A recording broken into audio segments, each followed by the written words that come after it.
1981, right at Show Center, Quicksilver.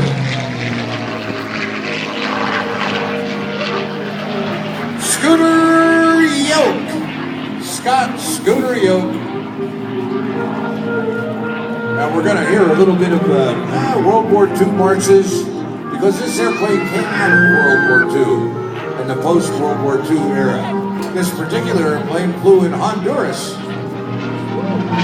in actual battle, but never saw any action in World War II. It was one of the last ones off the assembly line, and it is beautifully restored. All the hand metal, sheet metal, hand done. It's absolutely fantastic. When you get a chance to see it, it's well worth seeing. A beautiful machine, and of course the unique sound of the the Merlin Packard V12 engine, developing 1,200 horsepower, something else.